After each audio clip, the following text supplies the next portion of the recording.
마가복음 10장 29절로 30절 말씀, 마가복음 10장 29절로 31절까지 봅니다. 예수께서 가라사대 내가 진실로 너희에게 이르노니 나와 및 복음을 위하여 집이나 형제나 자매나 어미나 아비나 자식이나 전토를 벌인 자는 금세에 있어 집과 형제와 자매와 모친과 자식과 전토를 100배나 받되 핍박을 겸하여 받고 내세에 영생을 받지 못할 자가 없느니라.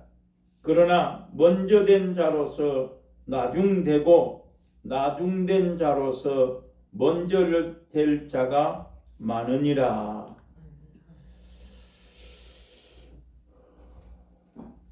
오랜만에 이렇게 사람을 만나면 저분이 저렇게 늙었구나.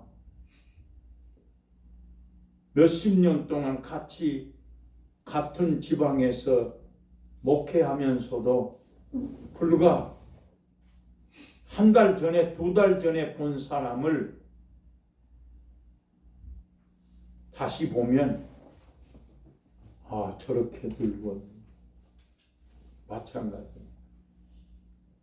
어떻게 목사한다고 목회하면서 여기까지 와서 내가 목사구나. 과연 내가 하나님 앞에 서서 하나님 나라에 가서 하나님 앞에 섰을 때 하나님이 나를 보시고 착하고 충성된 종이라 하실까? 아니면 내가 너를 알지 못한다 하실까?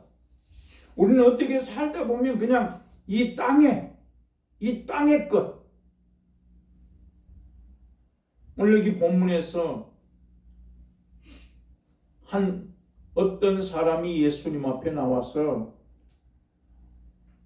선한 선생님, 어떻게 해야 영생을 얻을 수 있습니까? 물었습니다. 그때 주님이 말씀하시기를 네가 계명을 지켜라. 간음하지 말라, 도적질하지 말라, 거짓 증거하지 말라, 내 부모를 공경하라. 내가 이 모든 것을 어렸을 적에부터 다 지켰습니다. 고백합니다. 그때 주님이 말씀하시기를 내가 한 가지 부족한 것이 있다 이랬어요.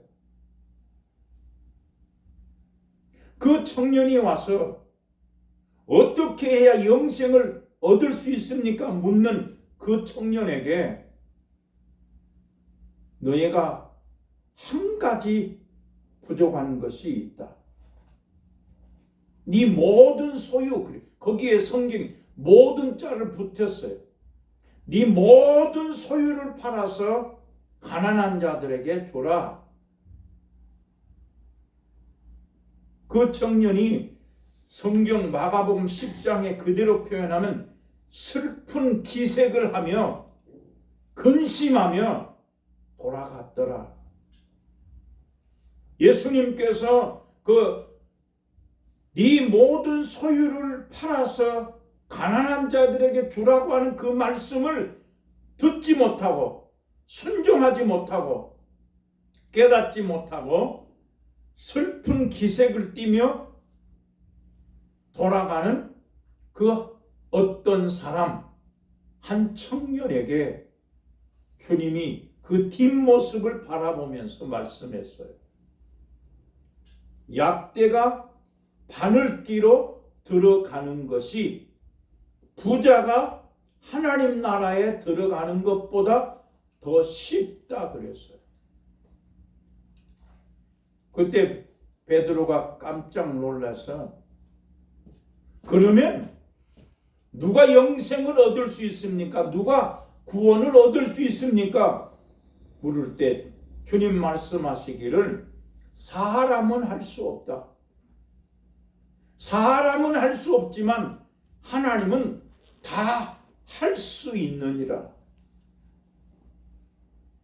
분명한 것은 어떻게 해야, 무슨 일을 해야, 무슨 선한 일을 해야 영생을 얻을 수 있습니까? 라고 묻는 그 사람에게 주님은 한마디로 가난한 자들에게 네 소유를 팔아서 주어라. 오늘 본문에는 네가 땅에서 나와 복음을 위해서 집이나 형제나 자매나 어미나 아비나 자식이나 전토를 벌인 자는 100배나 받고 그랬어요. 성경 그대로 마가복음 10장 29절 30절 보면 누구든지 땅에서 나와 복음을 위해서 집이나 형제나 자매나 아비나 어미나 자식이나 전토를 벌인 자는 금세에서 100배나 받고 핍박을 겸하여 받되 영생을 얻지 못한 자가 없다 일어났어요. 그러니까 한 사람이 와서 어떻게 하면 영생을 얻을 수 있습니까? 어떻게 하면 구원을 얻을 수 있습니까? 어떻게 하면 하나님 나라에 가서 영원히 살 수 있습니까? 했다.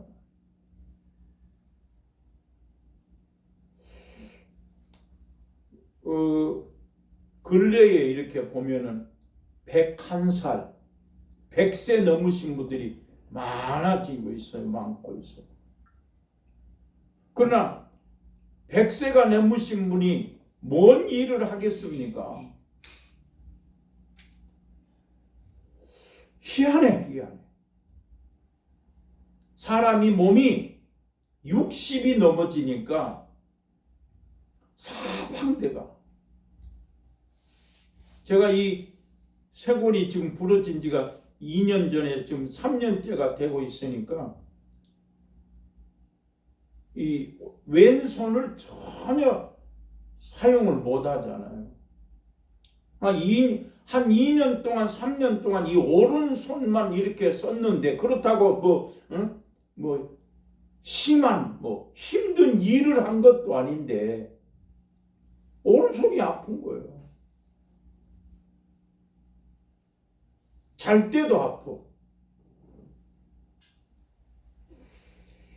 60이 넘어지니까 이 발등이 시렵더라고.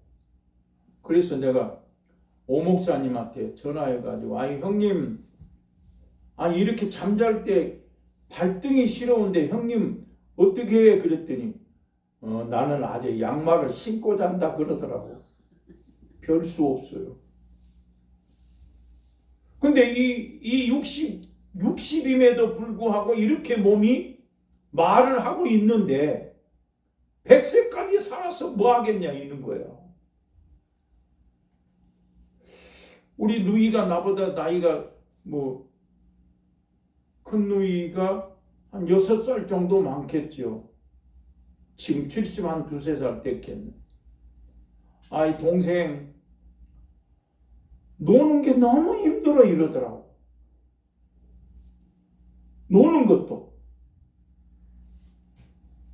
어떤 목사님이 은퇴를 하시고 나서 만날 때마다 노래를 불러. 빨리 은퇴해, 빨리 은퇴해. 왜 그래요? 이렇게 좋아, 이렇게 좋아. 은퇴한 지 딱 3개월이 되니까 형님 식사합시다.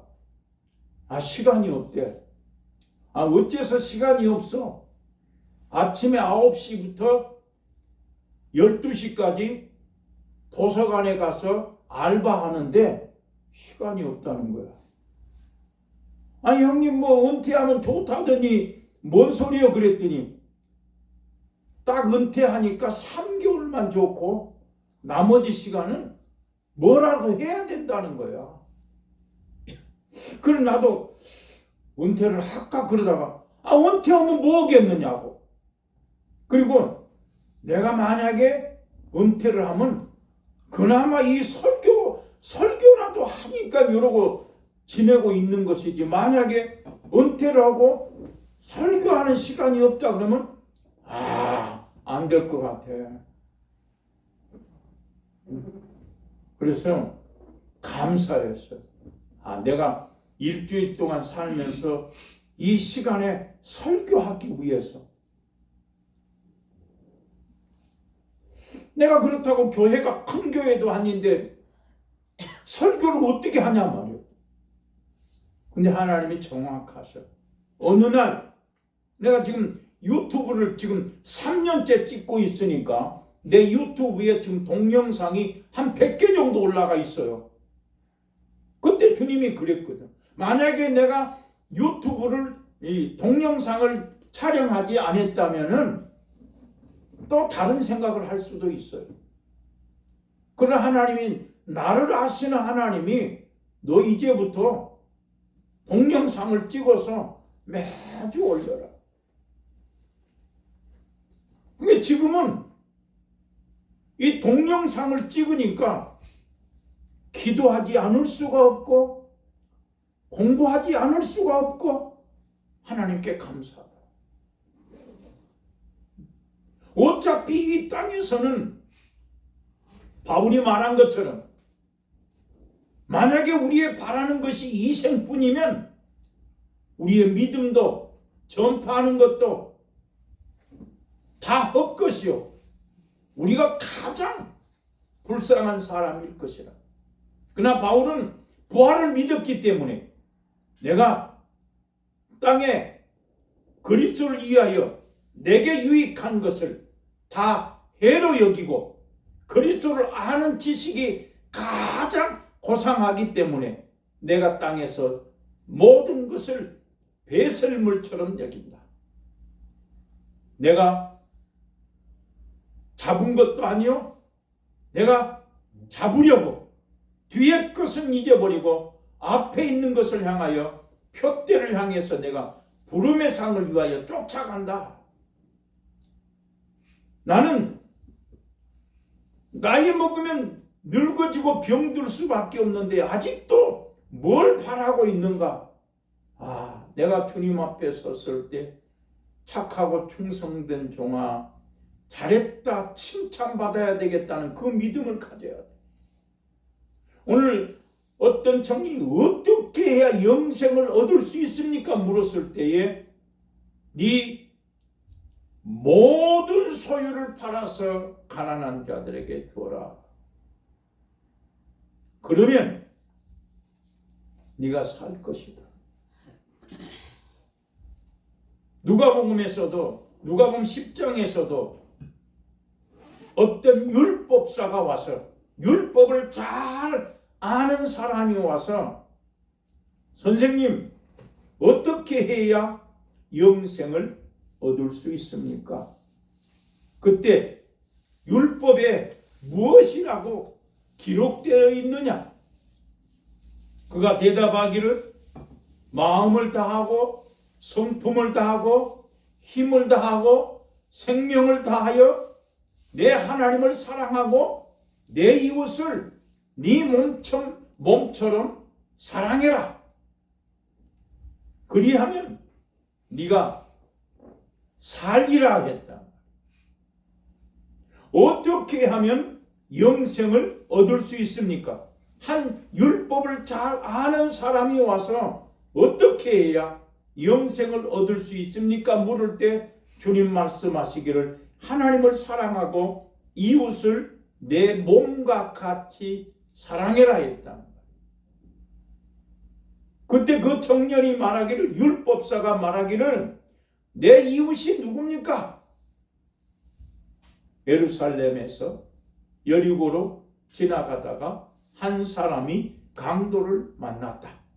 제사장도 레위인도 지나갔지만 선한 사마리아인이 그 사람을 기름과 포도주로 그 상처를 싸매고 그를 데리고 주막에 가서 두 데나리온을 주면서 치료비가 더 들면 내가 돌아오는 길에 내가 너에게 줄 것이다라고 말했을 때에 그 이웃이 강도 만난 사람의 이웃이 누구냐? 제사장도 레위인도 지나갔지만 선한 사마리아인의 말씀을 통해서 어떻게 해야 영생을 얻을 수 있습니까? 묻는 그 사람에게, 율법사에게, 예수 믿는 사람한테 말씀, 하나님 사랑하고 이웃을 내 몸과 같이 사랑한다. 베드로는 베드로전서 4장에서 만물의 마지막이 가까이 왔으니 정신을 차리고 거기 그러나 정신을 차리고 기도해라. 그러면서 서로 사랑해라. 사랑은 허다한 죄를 덮는다. 만물의 마지막이 가까웠으니 정신 차리고 기도해라. 사랑해라. 두 번째, 대접하기를 원망 없이 하고 그러났어요. 그러니까 베드로가 말씀했잖아요. 나는 예수 그리스도의 하나님의 크신 위엄을 친히 본 자다. 나는 봤다 이랬어요. 하나님이 사람의 몸을 입고 이 땅에 오신 예수 그리스도 하나님의 아들을 그가 보았다. 그러니 너희가 마지막 때 만물의 마지막이 가까웠다. 정신 차려라. 기도해라. 첫 번째로 사랑해라. 두 번째 원망 없이 대접해라. 세 번째 선한 청지기 같이 봉사해라. 이 세 가지 얘기했어요. 대접하는 사람이 되라. 사랑해라. 봉사해라. 베드로가 베드로전서 1장에서 찬송하리로다.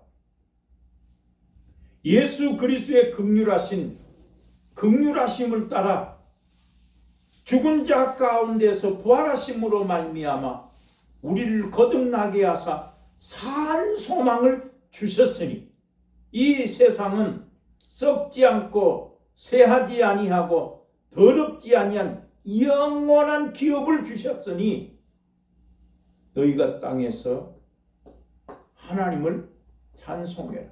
네가 땅에 있는 동안에 잠깐 근심하지 않을 수 없지만 그 믿음의 시련은 불로 연단하여도 없어질 금보다 더 귀하여서 네가 그 시련을 잘 견딤으로 말미암아 땅에서 믿음의 구원, 믿음의 결국 영원 구원을 받아야 된다 했습니다. 오늘 율법사도 어떤 사람이 와서 어떻게 하면 영생을 얻을 수 있습니까? 물을 때 네 소유를 팔아서 가난한 자들에게 줘라. 마태복음 4장에서 시몬 베드로가 야고보와 같이 고기 잡고 있을 때에 네가 사람 낚는 어부가 되게 하리라 말씀할 때에 배와 그물을 버려두고 예수를 쫓았더라. 누가복음 5장에도 마찬가지 시몬과 야고보와 요한이 그물을 깁고 있다가 예수께서 나를 따라와라. 사람 낚는 어부가 되리라 할 때에 배와 부치를 버려두고 예수를 쫓았더라. 그 결과 베드로나 야고보나 요한은 다 예수 그리스도의 제자가 됐습니다. 마태복음에서도 세간에 앉아있는 마태를 보시고 네가 나를 따라오라 말할 때 그가 아무 말 없이 예수를 쫓음으로 말미암아 마태도 예수님의 제자가 되었더라. 바울도 예수를 믿음으로 말미암아 모든 것을 배설물처럼 여김으로 말미암아 예수 그리스도의 제자가 됐다. 바울은 로마의 시민권, 유대인의 특권을 다 버리고 예수님을 쫓음으로 말미암아 그도 하나님의 거룩한 종으로 쓰임을 받고, 히브리서 11장의 모세도 마찬가지로 바로의 공주의 아들이라 칭함을 거절하고 세상에 하나님의 백성들과 함께 고난받기를 잠시의 제약의 낙을 누리는 것보다 더 좋아하고 세상의 제 보화보다 예수 그리스도와 함께 고난받는 것을 믿음으로 바람으로 부름의 상, 모세도 보이지 아니하는 자를 보는 자 같이 하여 버리고 쫓아감으로 말미암아 하나님의 지도자, 종이 되었다.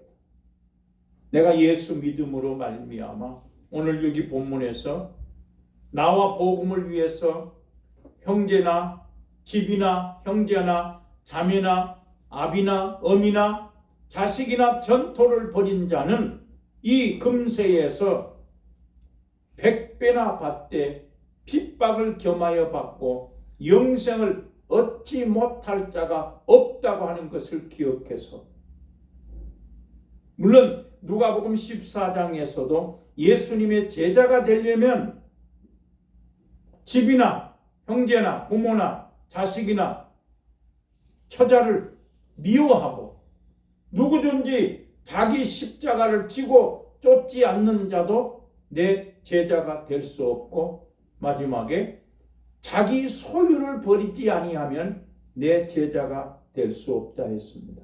오늘 이 본문 말씀을 쫓아서 내가 영생 얻기 위해서, 복음을 위해서, 그리스도를 위해서 버리고 쫓아가면 땅에서 100배나 주고 영생을 받지 못할 자가 없다는 것을 기억하여서 우리가 땅에서 버리고 주님만 쫓아가는 여러분 되기를 주의 이름으로 축원합니다. 하나님 아버지 영광을 받으시옵소서. 땅에서 가난한 자에게 주면 영생 얻을 수 있다고 하는 것을 깨달았습니다. 아버지, 우리가 욕심대로 살지 않게 하시고 땅에서 버림으로 땅에서도 넉넉함을 누리고 영생을 얻게 하여 주시옵소서. 예수님 이름으로 기도합니다. 아멘.